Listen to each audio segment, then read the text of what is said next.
Mau terima ya silakan, tidak mau terima jangan dibantah-bantah. Kita beri ruang. Kalau ada cara yang lain, metode yang lain, kita berkongsi. Inilah ruang perkongsian kita. Sekiranya ada di kalangan kita ini yang boleh mencapai kerinduan kepada Nabi, petik jari saja. Petik jari. Saya mau ilmu itu, sila berikan kepada saya. Kalau boleh, embus Pak, petik jari, embus. Dapat selalu. Embusnya terbuka terus. Bertemu dengan Rasulullah SAW. Ini yang kita nak. Kerana orang yang bertemu dengan Nabi benar hidupnya. Kalau betul dia bertemu dengan Nabi SAW, jernih jiwanya sebagai bersahabat. Ada juga yang bertemu dengan Nabi tapi jiwanya lari selepas dengan keiblisan. Siapa dia? Abu Jahal lah. Betul. Tapi dua pilihan, mau jadi sahabat atau mau jadi Abu Jahal?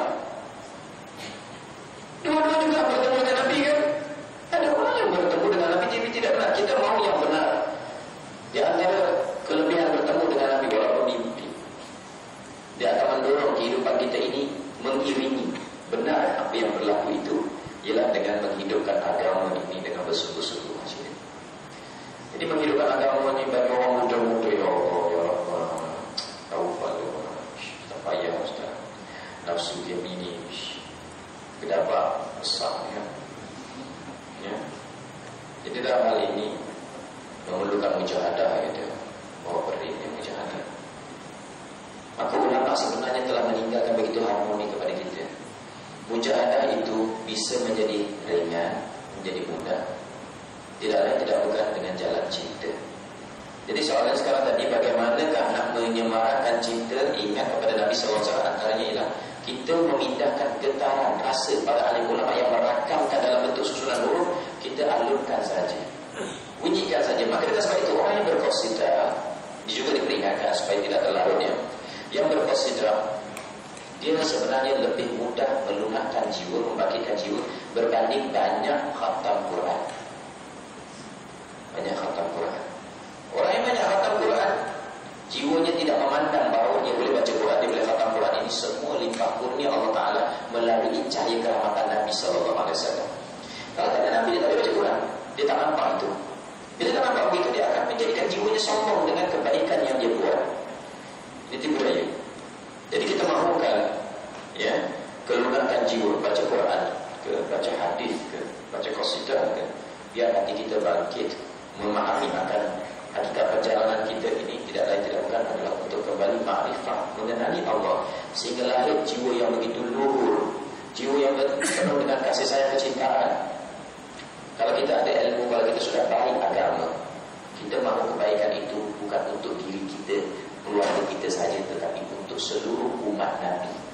Lebih-lebih lagi yang mengganggu pandangan mata kita, warna kulit yang tak sama, mentang-mentang kawan tu gelap sikit ya.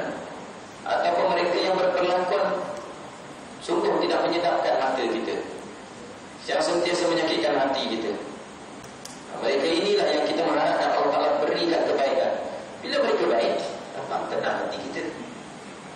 Bukan semakin kita nak bertempur, berlaga, bertelaga dan sebagainya, berlumba-lumba mengejar, mencari kemasyhuran. Pandanglah aku, lihatlah aku. Bukan begitu. Sebaliknya kita mahu kebaikan yang kita perolehi daripada limpah kurnia Allah Ta'ala itu, dan limpah juga kepada orang lain. Inilah yang dikatakan benar beragama menurut apa yang telah ditunjuk di Rasul Nabi kepada segala sahabat. Jadi insyaAllah kita sudah berbicara sedikit tentang hal bagaimana menyalin itu. Jadi banyak kalah qasidah mana-mana pun Nabi sampai itu, Maulaya salli wa sallim daiman abadan ala habibika khairil khalqi kullihim. Lihat maknanya, mulai curahkan salawat dan salammu yang sesempurna, yang berpanjangan senantiasa kepada kekasih pilihanmu, sebaik-baik makhluk keseluruhan. Bukankah ini satu bentuk salam, salawat? Kalau faham makna itu, ya Allah curahkan salawat dan salammu yang senantiasa, yang berpanjangan, makna kita pulun, pakat pulun. Dia pakai apa namanya? Borong-borong. Kita borong semua selawat, ya Allah semua selawat tu timbul curah pada Nabi, beri pada Nabi SAW. Kalau orang faham tadi, kita 1000 kali selawat, ini Maulaya Salih sekali cukup, ulang cuma 1000 tu. Apalagi kalau kita banyak kali ulang Maulaya Salih, dan kita memahami, ya Allah curahkan selawat dan salam. Maknanya tidak lain tidak bukan mohon kepada Allah curahkan selawat itu, dengan keberkatan itu melimpah ke dalam jiwa raga kita. Ya. Jadi nak paham ni lagi banyakkan pula selawat yang kedua tu, yang kita kongsi yang mula-mula tadi, selawat tabibi ya. Dah dapat belum sebelum ni? Ada yang dapat tak? Belum lagi. Selawat tabibi ya. Allahumma salli wa sallim ala sayyidi wa habibi wa tabibi qalbi wa jasadi wa ruhi sayyidi rasulillah Muhammad ibn Abdillah as-sadiqil amin wa ala alihi wa sahbihi ajma'in. Usahakan untuk kita dapat alun bersama, kerana maknanya asal khusus untuk diri yang mengalunkan selawat. Dia bukan dalam bentuk jamaah, tapi kita alun berjamaah supaya keberkatan dia meningkat.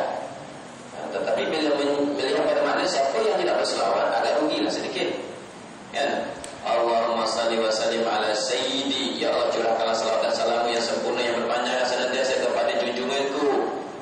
Jadi yang tak berselawat sekadar mendapat kebaikan duduk berjamaah, tidak mendapat secara untuk diri dia ifradi secara personal.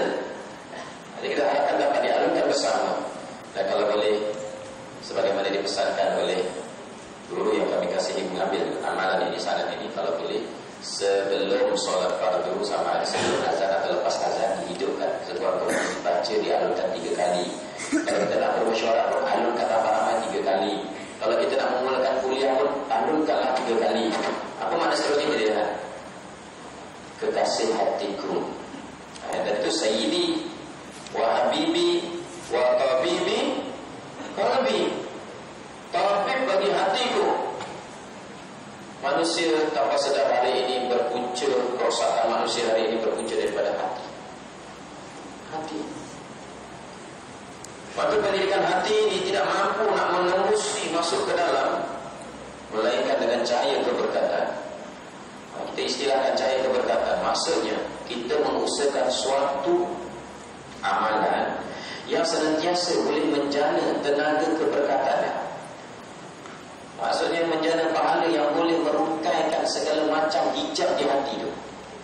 Jadi salah satunya selawat tabibiyah ini. Kita kongsikan, ada tempat, ada sekolah. Saudara-saudari bakal cikgu. Adakah kita nak menyelesaikan segala permasalahan dalam dunia ini menggunakan akal kita yang tidak ke mana?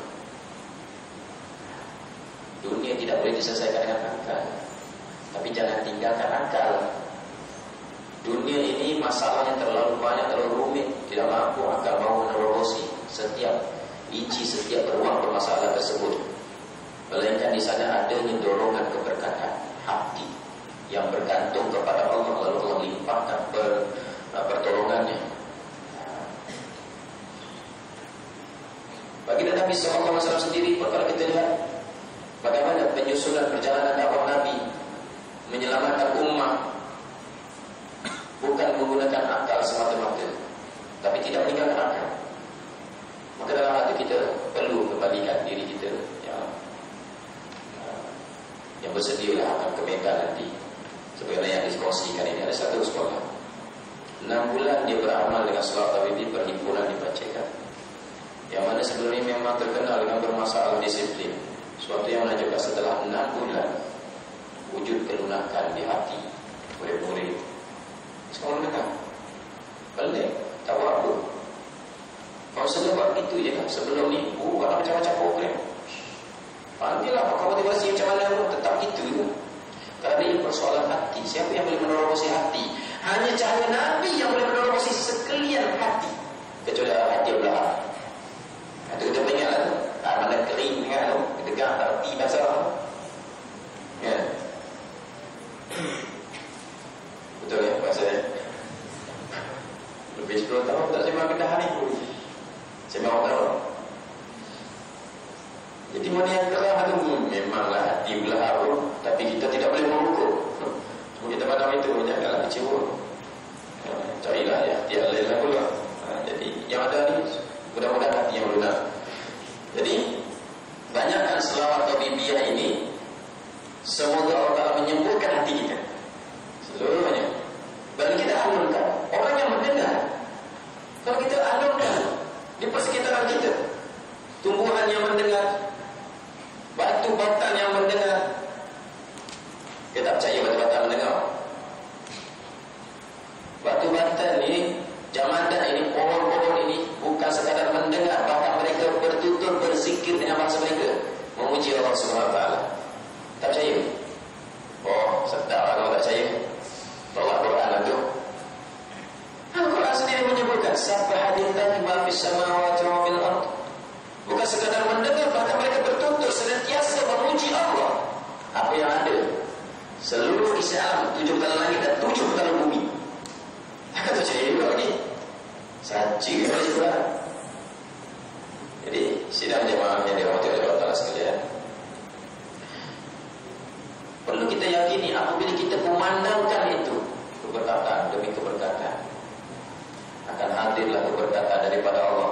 Terbuka pintu langit keberkatan daripada Allah Ta'ala kepada kita, akan terbuka pintu keberkatan di bumi. Ini yang menyelesaikan masalah. Hati diselapi dan diresapi keberkatan tadi, menyebabkan kelunakan. Manusia mudah kembali kepada perjalanan. Sekadar cerita je lah, dan mengharapkan apa yang kita cerita ini dapat direalisasikan bersama. Belajar banyak-banyak, kongsi banyak-banyak pun tak jadi. Biar kita kongsi 2 perkara. Selawat Habibie, qasidah, hidupkan. Habis cerita. Ya, selesai. Sekian